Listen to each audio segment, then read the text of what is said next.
There exists a unique group of creatures in the world. They have been discovered by only a few people but remain unverified.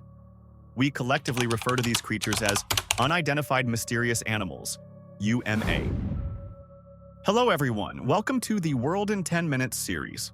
As we all know, bipedalism is one of the defining traits of humans and a significant characteristic that sets us apart from other primates. In cryptozoology, scholars classify creatures that are distinct from humans yet capable of walking upright and seemingly possessing intelligence as hominids or cryptic apes. These are commonly referred to as wild men or Bigfoot, a possible surviving close relative of humans, making them one of the most fascinating types of UMA. Today, I will share a topic from this category: the forest dwarves of East African folklore, known as Agwe. The name Agwe comes from the Bantu languages spoken by the Kuria and Wachaga people of Tanzania. However, because this language branch is highly complex and there are variations among tribes even within the same language, I was unable to determine the exact meaning of the name. The Agwe is often described as a small, brown or reddish-brown humanoid creature, covered in dense hair. Standing between 4 to 5 feet tall, it walks upright like a human and is said to inhabit the deep forests of East Africa, including Tanzania, Mozambique, and Kenya. Their movements are elusive and sightings are extremely rare. Most reported encounters and written accounts of this creature date back to the early 20th century. In 1937, a British monthly magazine published an article in the 18th volume of its popular knowledge discovery series, titled Mysterious Beasts of Africa. The author of this article was a British colonial administrator named William Hitchens, who, as mentioned in a previous episode about the Nandi bear, was a key recorder of such events. Hitchens participated in the investigation of 3 unknown creatures in Africa: the Mingwa, the Nandi bear of western Kenya, and the focus of this episode, the Agwe. Interestingly, the Agwe was the only mysterious creature Hitchens claimed to have seen with his own eyes. In his article, Hitchens described the Agwe as a furry little humanoid, stating, "The Agwe is said to be a race of small, hairy men who inhabit the forests of Usul and Simbit Plains, west of the Wembear Plateau. A few years ago, I was sent to the area for an official hunting expedition. While I was waiting in a forest clearing for a game animal, I saw 2 small, brown-furred creatures emerge from the dense forest on one side and disappear into the bushes on the other. They looked like small humans, about 4 feet tall, walking upright and covered in a reddish-brown fur. The local hunters with me were astonished, their mouths agape with fear. One of them exclaimed, 'That is the Agwe, a creature so rare you might not see one in your lifetime.' I tried my best to track them, but in that nearly impenetrable forest, I found nothing. They might have been monkeys, but they were certainly not ordinary monkeys. Neither baboons, colobus monkeys, vervet monkeys, nor any other known species in Tanzania. So what were they? The indigenous villagers later told me strange tales about these creatures. For example, it is said that if someone places a gourd of millet beer and a bowl of food in the valley, these small dwarves will take the offerings and, in return, plow and weed the fields at night to show their gratitude. I believe such tales may be mythical, but the small brown creatures I saw were real. They might still remain undiscovered." After the publication of the article, the public had mixed reactions to Hitchens' account, with more criticism and ridicule than support. Not long after, in 1938, a similar sighting was reported in the same magazine series. This report came from a British brewer named John Cuthbert Burgoyne, who, inspired by Hitchens' article, wrote to the magazine about an encounter he had in 1927.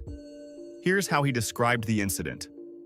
"My wife and I were traveling on a Japanese cargo ship along the coast of what is now Mozambique. We were close to the shore, and with a 12 by magnification telescope, we could clearly see the land.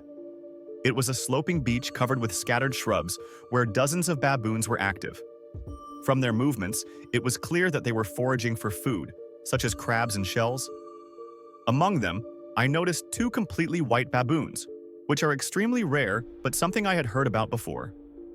As we observed, 2 small brown figures emerged from the bushes and joined the group of baboons. I was certain they weren't any known species of monkey, though they seemed to be related, as their presence did not disturb the baboons. Due to the distance, we couldn't see them clearly, but these small, human-like creatures stood around 4 to 5 feet tall, walking upright with an elegant posture. I was thrilled because they were clearly unlike any creature I had ever read or heard about. Later, a hunter friend told me that he, his wife, and 3 other hunters had also witnessed a similar family of 3 such creatures crossing a clearing in the bushes. Local villagers had loudly forbidden them from shooting. These back-to-back reports over 2 years sparked significant interest among scholars.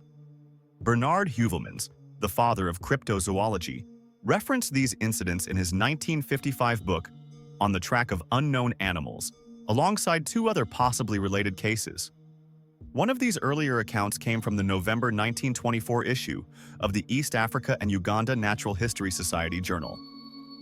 An author named Cook reported a sighting near Embu, about 15 miles east of the Embu station, on the Mburi Plains, near the 6,000-foot-high Mount Kianjombe.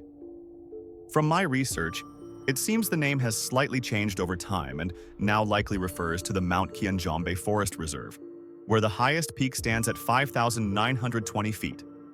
Cook noted that the Embu natives claimed the area was home to herds of buffalo and a group of red dwarves with a strong sense of territoriality. An interpreter named Old Sam vividly described his experience. Once, while climbing near the mountain's summit with some locals, a sudden cold wind swept through the area, and they were pelted with stones from an unseen enemy. As they hurriedly retreated, Old Sam glanced upward and saw dozens of red dwarves standing on a steep ridge, throwing stones and waving defiant gestures. To this day, even the bravest honey hunters dare not venture into the mountain without good reason.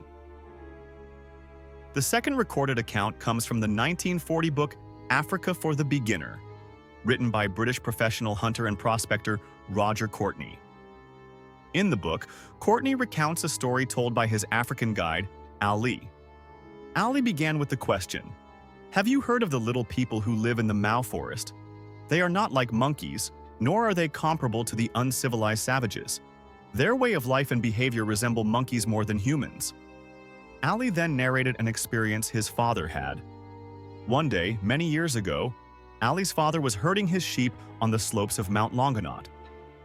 While tracking the blood trail of a stolen cow, he came upon a cave where he was ambushed by these little people. To his shock, he found himself surrounded by a group of strange, small creatures. Later, Ali's father described them as being less advanced than the pygmies of the forest. Although they appeared tailless, their behavior was much like that of monkeys swinging through the trees. They had white skin, pale like the belly of a lizard, but their faces and bodies were covered in long black hair. In his words, "They are almost like monkeys and seemed completely unaware that the long weapon in my hand could pose a threat to them." This concludes all recorded sightings of the Agwe. Unlike the Kalanuro, which we discussed previously, the Agwe is more often described as a small, hairy humanoid. Regarding the Agwe, Professor Bernard Heuvelmans proposed 2 theories in his book.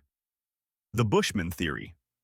A resident of Rwanda-Urundi named George Sandarat suggested that the so-called little people might actually be purebred Bushmen, as their height is not much greater than the legendary dwarves, and their skin is light brown. This theory was supported by Professor Heuvelmans, who noted that while modern-day purebred Bushmen have been driven into the Kalahari Desert, their populations once extended across vast areas of Africa. The Bushmen's language has influenced the entire region south of the Zambezi River, and their diet and hunting habits align with some of the legends about these little people. However, their lack of body hair makes them unlikely to be the sole origin of such myths. The Australopithecus theory. Professor Heuvelmans then proposed the most controversial conclusion regarding the Agwe and similar small humanoids. He speculated that these little primates might be descendants of Australopithecus, an early hominid species. Australopithecus refers to a genus of early human ancestors that lived during the Pliocene and early Pleistocene epochs in Africa. They are considered to be the ancestors of modern humans, Homo, as well as other genera like Paranthropus and Kenyanthropus. Fossil evidence shows that most Australopithecus species were small and slender, standing about 1.2 to 1.4 meters tall, 4 to 4.5 feet. Males were generally larger than females. Their brain size was similar to that of modern chimpanzees, and their ankle joints suggest they were capable of walking upright. This positions them as precursors to bipedal humanoids. Professor Heuvelmans argued that nearly all available research points to Australopithecus having a certain level of intelligence.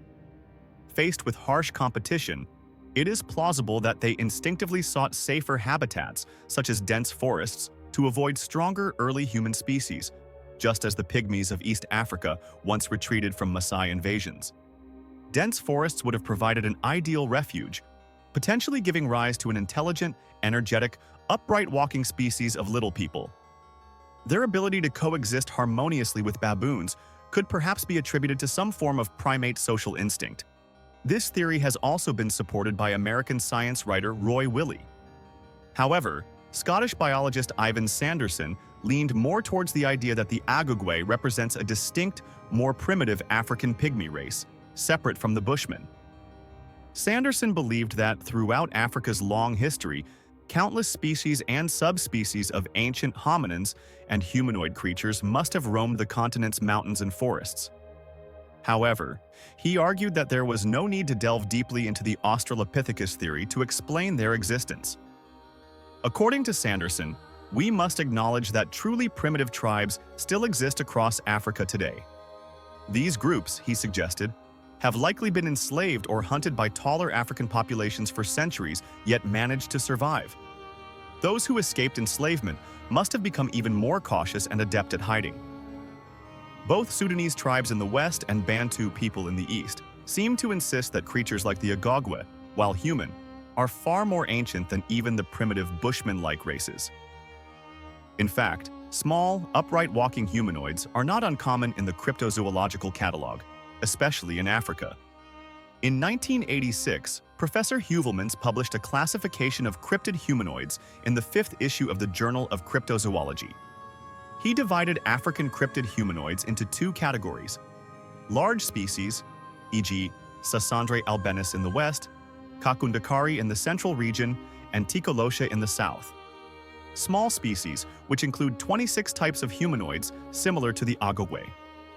Some of these small humanoids are rooted in the ancient myths of specific tribes, while others are based on hunters' oral accounts. Despite the variety of sources, the creatures' descriptions share strikingly similar physical traits. Personally, I believe the likelihood of such creatures existing is relatively high, at least higher than the existence of some of the beast-like cryptids I've covered in previous works. Locals who have lived on the edge of jungles for generations possess the ability to distinguish between chimpanzees and hairy humanoids, and I think their observations deserve credibility. It is possible that these creatures represent a new species of primate yet to be discovered, one that has evolved over the years to walk upright. Alternatively, as Professor Heuvelmans suggested, they might indeed be descendants of Australopithecus. Whatever the case, the truth about the Agwe remains a mystery. We won't deny the existence of such mysteries, nor will we stop exploring them. So, when faced with the unknown, I encourage everyone watching this video to speculate boldly, yet think rationally. As we often say, the unknown is always greater than the known, and that's the true allure of unidentified mysterious animals. That's it for this episode. Thank you for watching.